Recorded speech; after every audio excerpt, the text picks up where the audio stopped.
बिस्मिल्लाहिर्रहमानिर्रहीम। रमज़ान आने वाला है और हर घर में तैयारियां शुरू हो चुकी हैं।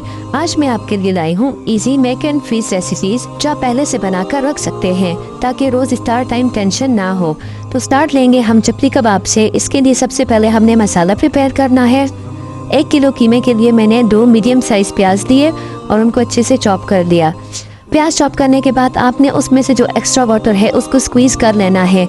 अगर आप नहीं भी करेंगे तो भी ठीक है। उसके बाद मैंने तकरीबन 3 से 4 मीडियम साइज टमाटर लिए और उनको भी अच्छे से चॉप कर लिया था। टमाटरों को आपने फाइनली चॉप कर लेना है और उसमें से एक्स्ट्रा वाटर भी आप स्क्वीज़ कर सकते हैं अगर आप करना चाहें। उसके बाद मैंने तकरीबन 15 हरी मिर्चों को काट लिया और उसको भी अच्छे से चॉप कर लिया था। फिर हमने तकरीबन 1 किलो कीमा लेना है। उसमें 2 से 3 टेबल स्पून अदरक लहसुन पेस्ट ऐड करेंगे। फिर इसमें हम चॉप किया हुआ प्याज ऐड करेंगे, चॉप किए हुए टमाटर ऐड करेंगे, चॉप की हुई हरी मिर्ची ऐड करेंगे और ख्याल करना है कि टमाटर और प्याज में एक्सेस वाटर ना हो। अब इसमें जाएगा 1 टेबल स्पून जीरा पाउडर, 1 टेबल स्पून धनिया powder, 1 tablespoon red chilli powder, 1 tablespoon chilli flakes. अब इसका जो मोस्ट इम्पॉर्टेंट इंग्रेडिएंट है वो बेसन है और ये मैंने डाला था तकरीबन 1.5 कप। इस सबको आपने अच्छे से मिक्स कर देना है। अच्छा, अगर आपके पास बेसन अवेलेबल ना हो तो आप आटा भी यूज़ कर सकते हैं, चाहे वो गंदम का आटा हो या मकई का आटा हो। ये तीनों चीज़ें ही कबाब को बाइंड करने में मदद देती हैं। आप चाहें तो इसमें एक अंडा भी डाल सकते हैं। अगर आपने अंडा डाला तो फिर बेसन की क्वांटिटी को आपने थोड़ा कम कर लेना है। कीमे को आपने अच्छे से मिक्स कर लेना है और उसके बाद इसकी टिक्कियाँ बना लेनी है। टिक्कियाँ बहुत ज़्यादा मोटी भी नहीं रखेंगे और बहुत पतली भी नहीं। इस स्टैंडर्ड साइज़ की टिक्कियाँ आप बना लेंगे। क्योंकि रमज़ान आने वाला है तो बेहतर यही रहेगा कि आप इसको 1 वीक पहले ही बनाकर फ्रीज कर लें। अच्छा, फ्रीज करने के लिए आपने सबसे पहले इनको एक ट्रे पर डालकर 2-3 घंटे के लिए फ्रीज कर लेना है।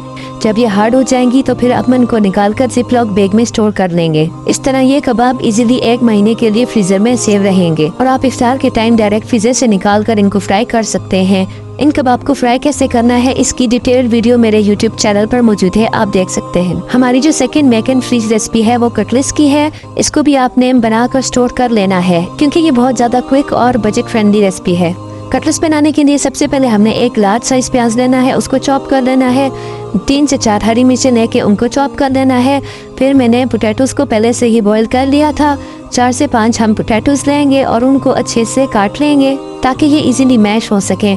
पोटैटोज़ काटने के बाद अब हमने इनको मैश कर लेना है। रमज़ान में आप जब मुसलसल बीफ और चिकन खा कर थक जाते हैं तो इस तरह की रेसिपीज़ इफ्तार में काफ़ी पसंद की जाती हैं।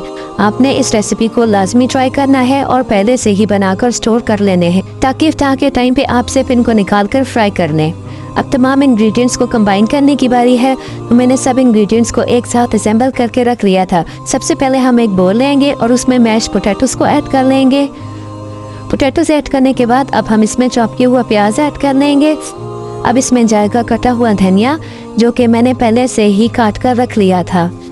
धनिया ऐड करने के बाद अब हम इसमें ग्रीन चिलीज ऐड करेंगे जो कि मैंने 3 से 4 ली थी। आप एक्स्ट्रा स्पाइसी खाना चाहें तो ज़्यादा भी ऐड कर सकते हैं। अब हमने इस सब को अच्छे से मिक्स कर लेना है। इस तरह की रेसिपीज़ को जब आप पहले से ही बनाकर फ्रीज कर लेते हैं तो रमज़ान में काफ़ी इजी रहता है क्योंकि रमज़ान की रूटीन काफ़ी बिजी होती है। तो उसको इजी बनाने के लिए ज़रूरी है कि आप पहले से ही इस तरह की मेक एंड फ्रीज रेसिपीज़ को यूटिलाइज करें। अब इसमें कुछ बेसिक स्पाइसेस जाएंगी। सबसे पहले 1 tablespoon red chilli powder, 1/2 tablespoon इसमें जाएगा हल्दी पाउडर, 1 टेबल स्पून इसमें जाएगा धनिया पाउडर, 1 टेबल स्पून ही हम इसमें ऐड करेंगे नमक। नमक को आप थोड़ा ज़्यादा भी ऐड कर सकते हैं। अब इसमें जाएगा 1 टेबल स्पून चिली फ्लेक्स। आप इन सब चीज़ों को अपने टेस्ट के हिसाब से भी रख सकते हैं। 1 टेबल स्पून ही हमने ऐड करना है ज़ीरा पाउडर और थोड़ा सा इसमें मैंने ब्लैक पेपर ऐड किया था क्योंकि मैंने इसको थोड़ा एक्स्ट्रा स्पाइसी रखा था। अब ऐसे इंग्रेडिएंट की बारी आती है जो इसको बाइंड करने में हेल्प करेगा और वो है बेसन। इसमें भी आपने बेसन को ऐड करना है, बहुत ज़्यादा ऐड नहीं करना, तकरीबन 1/2 कप ऐड करना काफ़ी रहेगा। ये कटलेट्स को बाइंड करने में हेल्प करेगा और टूटने बिल्कुल भी नहीं देगा। इस सब को हमने बहुत अच्छे से मिक्स कर लेना है। इस सब को मिक्स करने के बाद एक हमारे पास पेस्ट रेडी हो जाएगा और इसका टेक्सचर बिल्कुल ऐसा होगा जैसे आपको वीडियो में नज़र आ रहा है।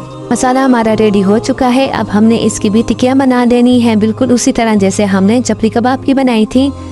इनको भी हमने बहुत ज़्यादा पतला भी नहीं करना और बहुत ज़्यादा मोटा भी नहीं रखना। बनाने के बाद आपने इनको एक ट्रे में निकाल लेना है।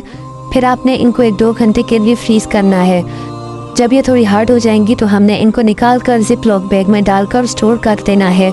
और रमजान में आप जब भी फिर इफ्तार में बिजी हो तो इनको निकाल कर फ्राई कर लें। इस पे तकरीबन 5 to 10 मिनट्स का ही टाइम लगेगा। कटलेट्स को फ्राई करने की जो टिप्स एंड ट्रिक्स हैं, इसकी एक डिटेल्ड वीडियो मेरे यूट्यूब चैनल पर मौजूद है, तो देख सकते हैं। इस रेसिपी को आपने लाजमी ट्राई करना है। अगर आपको ये रेसिपी पसंद आए तो दूसरों से जरूर शेयर करें और कमेंट में मुझे बताइएगा आपको ये कैसी लगी।